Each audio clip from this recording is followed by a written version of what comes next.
Good morning, welcome back to our daily Vivaldi edit. Yesterday we looked at the first concerto from Vivaldi's Opus 12. Today we look at the last concerto from Vivaldi's Opus 12, the sixth concerto in B-flat RV 361. This is a concerto, the only concertos that I really know from the Opus 12 or have played. Obviously when I was a kid played number one, and since I've played the fantastic concerto in D major without soloist, with the massive fugal movement at the end of it. So it's interesting to, given the quality of the first and third concertos, to see does this quality hold throughout the set. And I would say generally, from what I've seen, yes it does. I think the ritornello for the opening movement is absolutely spot on. He does some really beautiful things. He does some really quirky things, and he does some just very simple. I mean, the sort of opening motif, very very simple, very elegant. Here's a bit of it.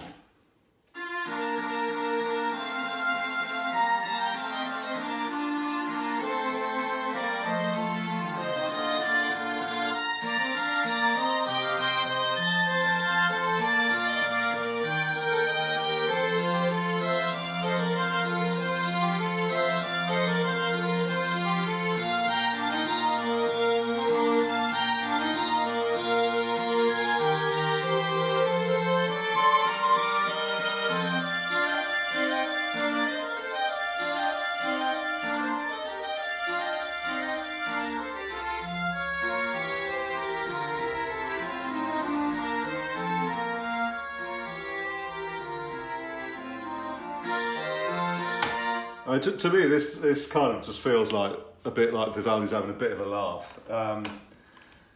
For instance, I mean, very simple statement with nice violas and basses descending in parallel motion with each other.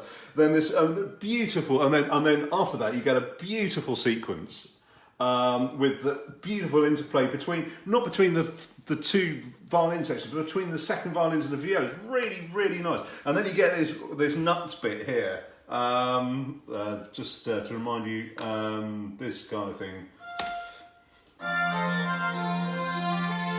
With that harmony, major seventh there, which is brilliant. And then it's, my favourite bit is this progression here in the bass.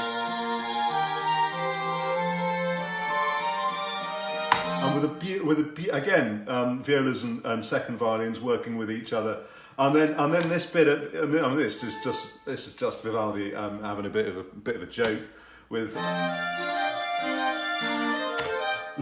the most important change of harmony comes on the downbeats. But what Vivaldi does is he doesn't actually put the bass. He doesn't give you the harmony. He leaves it out. I mean, we've got to remember this is the guy that. In one manuscript that we found out, writes about penises and things like that. So, you know, he was a bit of a lad, and full marks to him for that. And then, you know, you get a beautiful solo with bass interjection.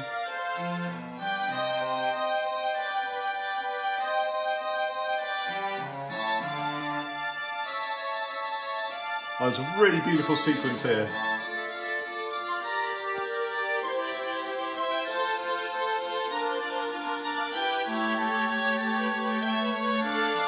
There you go.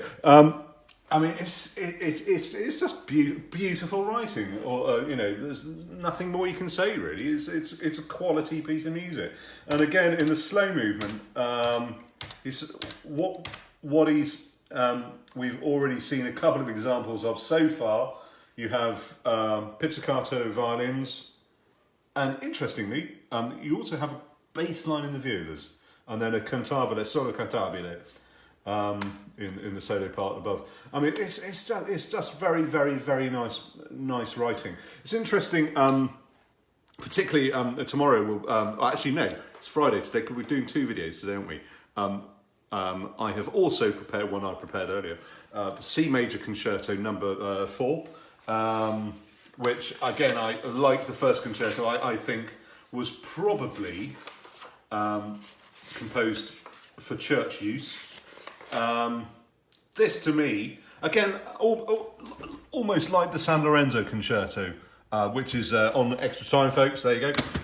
It's coming out in July. Like the San Lorenzo Concerto, you get a beautiful, slow, stately opening, and then a moderately paced main first part to the first movement. It does strike me as though Vivaldi is in the sort of late 1720s.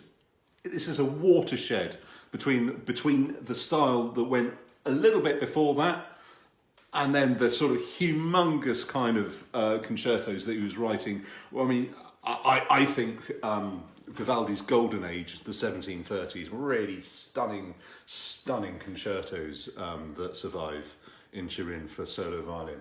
Anyway, so yeah, I think we'll give it a 9.5. I think. So there you go. See you later.